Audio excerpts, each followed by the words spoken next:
Vincent, it's lovely to see you again. I'm sorry you can't be here with us this evening, but thanks for joining us over Zoom on this pre-recorded discussion.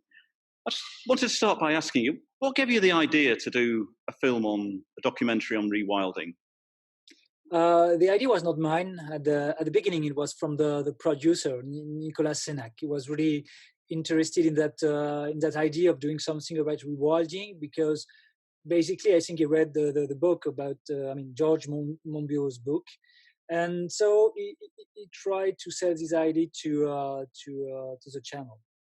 But it was too soon, at least in France, because, in France, rewilding is not is not known at all, even by the people who works in the field of environment, not at all. And but it's still going on, trying to sell this idea, and with all this problem of biodiversity that is growing up, I mean, basically all over the world and also in France, with that idea growing up, I think the channel decided to go and to do something about rewilding.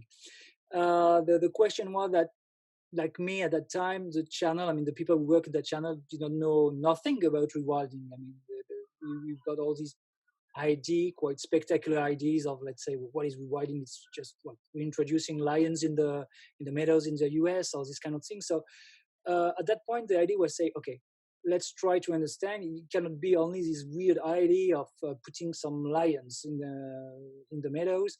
So we have to think about it, about the concept, about the theories behind, and that's how it starts. But I think it took a couple of years from the first time the producer talked about this idea and the moment when the channel decided to go for it. So I know you did a lot of reading and you interviewed a lot of experts, including some of the people in Oxford. How easy was it for you as a documentary filmmaker to put that all together into a narrative, into a story which made sense? That's always a difficult part of the work. Not only with this topic. I mean, it's always the same problematic because what do you try to do when you do a documentary is, of course, to be coherent, but also to be fluent.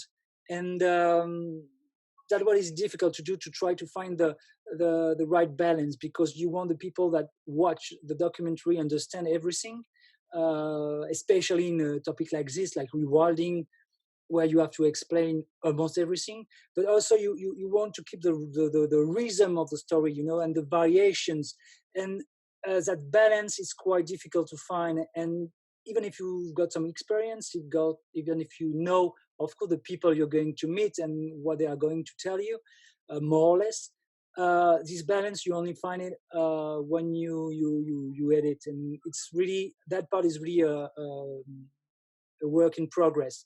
And that's the most difficult part, in fact, for me, at least to me. It's try to find the right balance between explanation, variations, and this kind of smoothness of the story. Could you give us an example of something which caused you a headache to keep that smoothness, or something which just went beautifully? I want to say a lot of things, because you start in a way.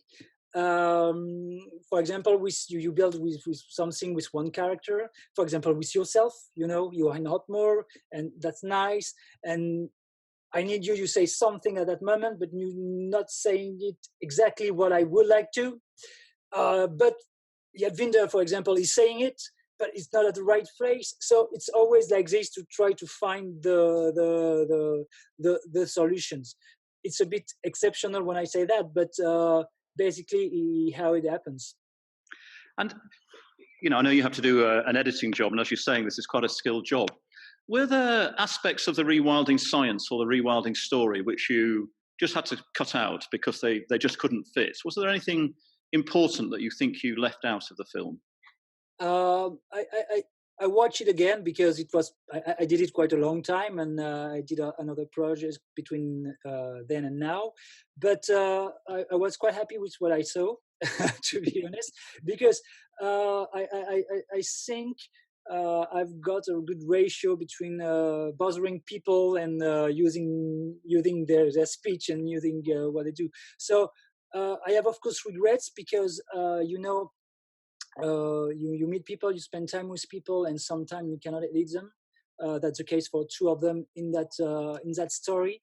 But when you see the things, I didn't edit them for different reasons. But one of them is that they were saying the same ideas as others, Mhm. and or they were going deeper in some details. So the problem is that we've got this format, which is 52 minutes. So at one point, if you've got 5 minutes more, you can use them, of course. But the channel is not going to let you do that.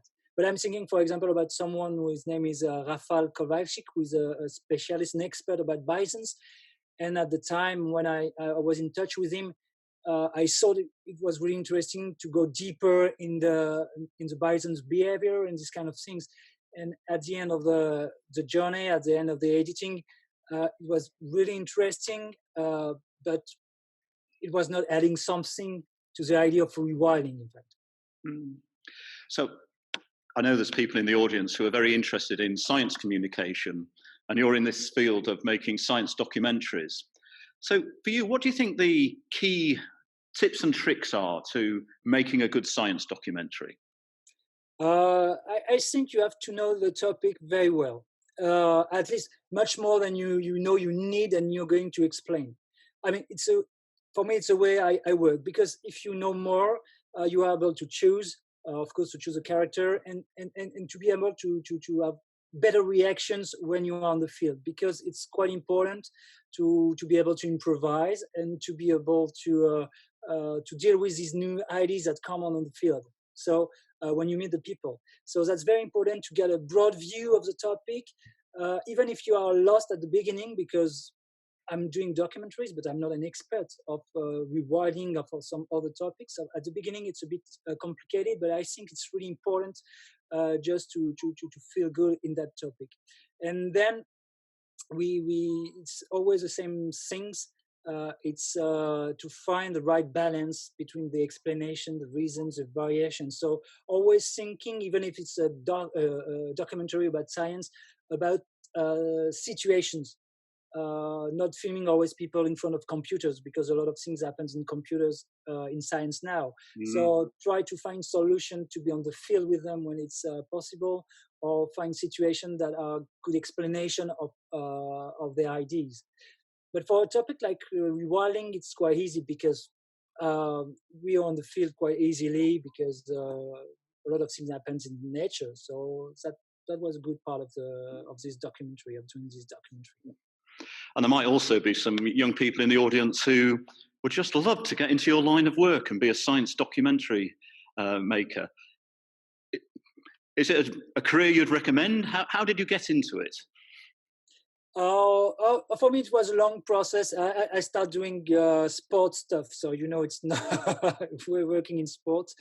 But the thing is whether it's scientific or not scientific, but I think you have to start to think about a nice story. When I say I talk about a nice story, I'm thinking a story you believe in it, that you are really interested in it. Then when you have this story, let's write it. I mean, thinking about the characters, thinking about the situation, of course, about the way your story is progressing. And when you think it's good, you can go directly to see a producer. And don't worry, because if they are interested, they know the makers.